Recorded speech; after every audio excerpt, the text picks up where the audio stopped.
Hi everyone, my name is Justin. Welcome to my new channel, Urban Life. So today for my first video, I'll talk about lawn maintenance. So I'm a huge fanatic about having a great lawn. It's where I spend my most time is outside with my kids. So I want to make sure that my lawn is as best as it can be.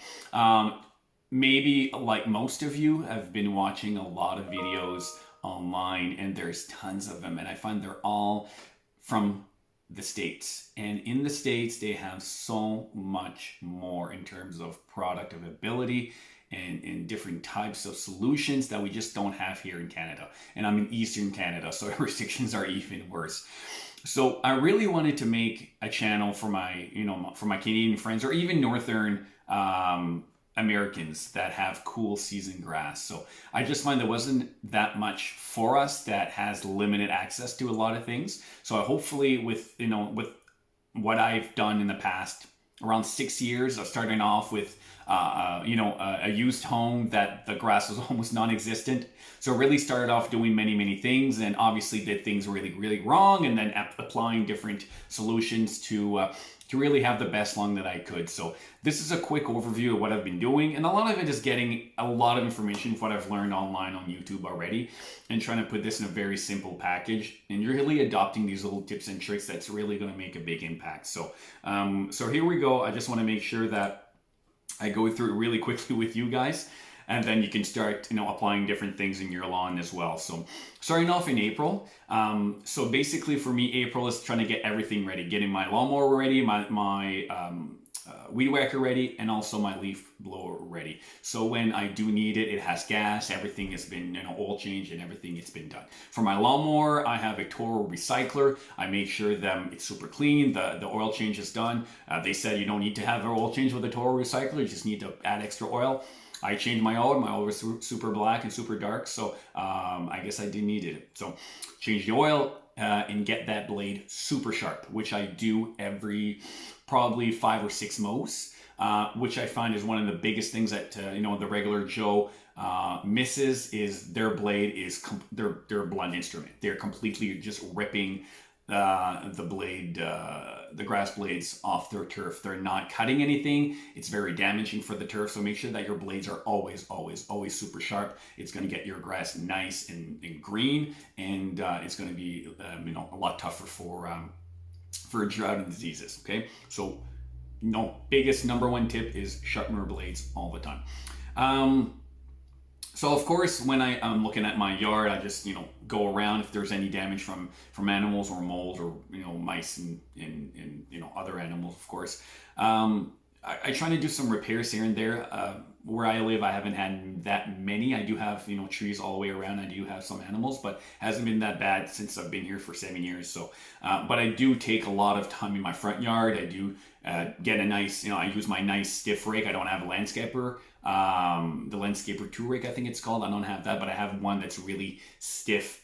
The tines are really stiff, so they do make a nice they do lift up the grass a bit to fluff it up, so which is fantastic. But take away all your pine cones and sometimes little pieces of garbage. Of course, you want to clean that up just to make sure that the yard has room to breathe, to warm up. Okay, so that's just April. That's what I do. I don't do much besides that. So going to May, right before I hit May, that those temperatures are getting a little warmer, I add lime. Where I live, there's a lot of clay soil and it's very acidic, so I add 35 pounds per 1,000 square feet of lime, which is for me a minimum. If I could add, if I add more, it's going to be great, but for me it's just enough. It uses that up for the year, and next year I put more. So I buy the bags and I put in my Scots unit, and that's it. I just go around and it's super easy, and I find it makes a big difference. Lime seems to be a huge key that a lot of people forget, or I've seen I've placed lime. I've had one bag, so they think, oh, one bag of fertilizer and one bag of lime. No, put lime. Put, like I said, at least 35 pounds per 1,000 square foot of lime if you have acidic or clay soil. So starting May, first application, I check my soil. It's 50 degrees. You can use a like a turkey thermometer just for your lawn. Costs $50. Use it 50 degrees. You're good to put down your fertilizer. So I bought Scots Green Max, which you can get at a local store. I really want to have 4.5 pounds of nitrogen per 1,000 square foot throughout the year. Okay, so I calculated how much I need, but I always put my first 3 applications of fertilizer throughout the summer of Scots Green Max, which I find is amazing. It has that really dark feel. All my neighbors, they don't understand why their lawn is so light in terms of darkness, but they know that 2% iron in that Green Max makes a big difference. And of course, I don't have no Morganite. I don't have any of those other products available for me, so I find Scots Green Max is the best. I've tried the other Scots as well, and they're fine. I just like that darker blue color of the Green Max. So after that, for my first cut, I want to make sure that my cut is at 2.5 inches. They always say, oh, well, bring it up to 4.5, the highest you can get to shading the roots. I find everything is so cool still.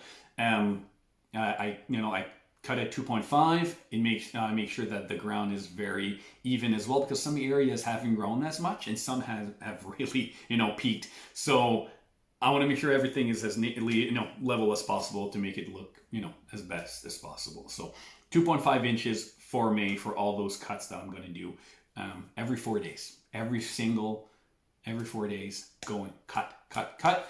And if I don't have time to do a full mow, well, I do sections every night. Every day I enjoy it, right?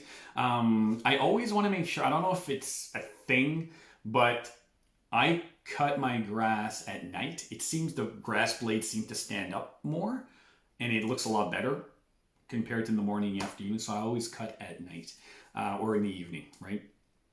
Which I just like the look of it better when I'm all done. So yeah, cut every 4 or 5 days, making sure that your blades are very sharp every time as well. Okay. So now weed control. So this is a very, very tough one. So I've refused to hire one of the local people to do my lawn. I really want to do it myself, but I find with weeds, it's been incredibly difficult. So one of my neighbors throughout, 10 years, he's been pulling out weeds with his hands or with a machine. And he has a beautiful lawn, but it takes a lot of time. And I find every time you pull out a weed, it creates a bump. You have to put extra topsoil or compost with seed, pat that down, making sure that all those holes will fill down. And it doesn't mean you caught all of it, right? So, which I've done before, and it does create bumps in the lawn. So once in a while, right before it gets a little warmer when the soil is still very damp, I go over it with a roller, just trying to get those bumps off. And sometimes it's just because of the winter and the snow, but a nice little roller, like the water-filled rollers, just to go by, maybe like, mid-April, late April, it does make a difference. And yeah, so, but if you don't want to pull the weeds out, and sometimes weeds are just, there's a lot of them. What product do you use? Us in Eastern Canada, we're not allowed to use 2,4-D, which is your, typical Kalex that you would find in a local store. And most products in the States are using 2,4-D, which is what the golf courses use, right? Even the local companies that do lawns, they're not allowed to. They use an iron-based product, which you can get at a local store, but it's very, very weak. So when I use it, I have to make sure that, I apply and reapply and reapply, and it does cost a lot of money. So I find that's the biggest challenge when you're working on your lawn is just to work with those weeds. Yes, you can, make sure. I know a healthy lawn is not going to have any weeds, BS, right? I mean, you're going to have weeds. I have one section on my lawn. It's so thick. You can't even see the dirt. It's so thick, and you will still see weeds pop out, which is amazing, right? So, you can get those, like I said, those iron-based weed killers, apply multiple times, and hopefully that it's going to work out for you. Otherwise, take some off, some out, put a little bit of soil, damp it down, some seed, and you will, eventually get there. It just takes a lot of time. So, yeah, making sure as well that your lawn is nicely edged. So I always take my weed whacker and I go by all my edges on my driveway and the front. It makes a huge difference. Many of my neighbors have beautiful lawns and they do take care of them, but that's one part that they always forget. Nobody does it except me, is really making sure that those edges are super sharp and super square, 90 degrees all the way around. And it is an area that which weeds will grow and will find a spot there. So that's why having, you know, a nice weed killer is so important to apply in those areas, right? So for June, I do pretty much the same thing as May. So I do, again, 2.5 inches cut every 4 or 5 days. Nothing changes. I apply my weed killer. I trim everywhere, and that's about it. You know, if it's really warm, I'll add some. You know, I'll spray my yard with a sprinkler. But usually June is not that bad. So June is very nice. I find it's one of the nicest lawn times. If you took care of your lawn the year before, it's you know, temperatures have gone up and your weeds are, you know, starting to be removed or die off. So June is very, very good for that. July, no fertilizer.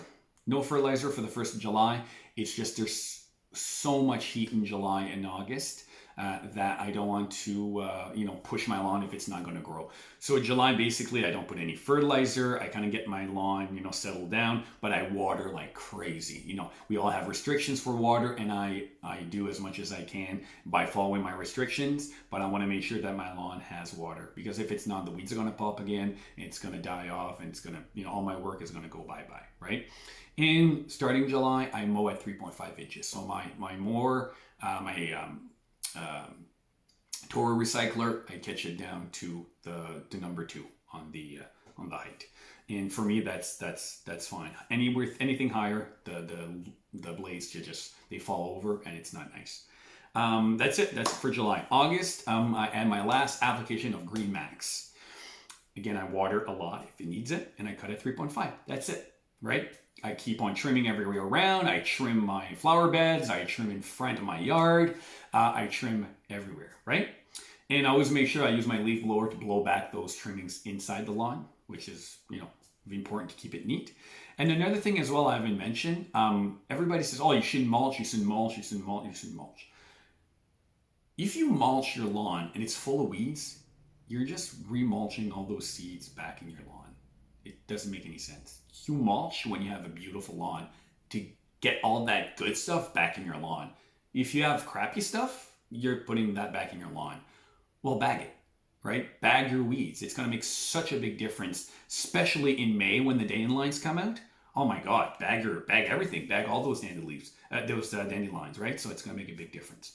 So September is my work time for my lawn. This is where I spend a lot of time really you know, improving what I have to do for, again, the next year. So time to overseed. So I start off by cutting my lawn a little lower, up back to 2.5 or a little lower, maybe 2. Okay. I gather all my clippings and I do my co-aeration. This year, I really would like to get one of those Sunjoe's scarifiers dethatcher machines. So you can get electric ones. These seem to be working really well. And I think with my detaching and scarifying and my co-aeration, my overseeding is going to work even better. So I buy around 4 to 5 pounds per square feet of 1,000 square foot of seed. I try to buy the really good stuff. There's not that many choices I can where I live, but I like to, you know, to get as much of the best quality seed that I can. So sorry for the camera. So yeah, start off with that. When everything is done, I don't remove the cores. I leave it on. I spread my seed down. I take the back of my seed and I whoosh it from left and right to really trying to cut down or you know, granulate those the plugs. Okay, and that's going to top dress a bit of my seed. My seed is going to drop in those plugs, and then I water like crazy. If your soil is really bad, like one year I did a full application of compost on my soil, did a huge difference. I did seafood compost, I think. It was it had the lobster claws and everything in it, but it did a really, really, really nice job of adding nutrients to my soil. This is the perfect time for it. So really make sure that you're doing this all at the same time. If you don't want to put any soil, and you're like, well, I need to cover those, you know, I need to cover the seeds, right? So, but again, making sure that everything is nicely scarified and the canopy is opened up and you see the soil.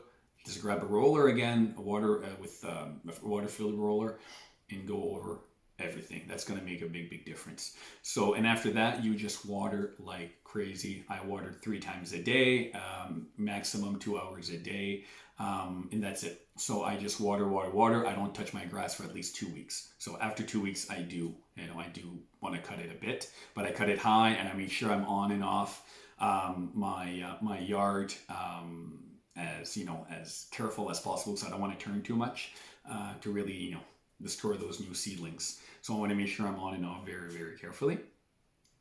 Yeah, so that's pretty much it for September. It's just trying to get a lot of the work done then, because I find it gives a lot of time for the for the grasslings to grow until it freezes, obviously in November. But at the same time, I'm not competing against the weed seeds from the year, right? And last thing I put on is starter fertilizer in September. So I'm not putting Green Max anymore. I'm putting a starter fertilizer to really help out those seeds grow and to encourage root development. So October, simple, fall fertilizer, put down the mower down to 2.5, and now it's good time, looking good grass time, right? It's going to be very nice. Your seed's going to be there. It's going to be just this. I find October is the best time to look at spend time in the lawn. It's just all your work throughout the year is paying off. And yeah, that's it. November, last mow for usually first week of November. Again, around 2.5, no, even sometimes 1.5, 2 inches, depending how the grass looks. But that's it. I leave the clippings there, and I find in the spring, I get almost no snow mold at all. I don't get any matted grass. Everything is ready to pop up. So that's why I have a lot less raking to do in the spring. So yeah, just a few extra little tips. Again, clean your mower every 2 weeks. I find it makes a big difference, because you're going to have, sometimes you're going to mow your lawn. It's not going to be super dry, and it happens, right? And you're going to get all that gunk that's going to stay there. So I usually just take a big flathead screwdriver and scrape everything off. It makes a big difference, because you're mulching your lawn if you want to do that, and it has a lot more room to do its work. Again, mulching your clippings if you don't have any weeds in your lawn, or very barely. Never cut wet grass, of course, just like I said, and always follow the 1/3 rule. I didn't thought it was going to make such a difference, because sometimes you're gone for a week, come back, and you cut your grass, and that's it. But it does make a huge difference. Trust me, cut your lawn every 4 or 5 days, and you won't have this problem. And if it is, just go up a notch. Cut maybe 2 days later, go down another notch to kind of get back to where you were.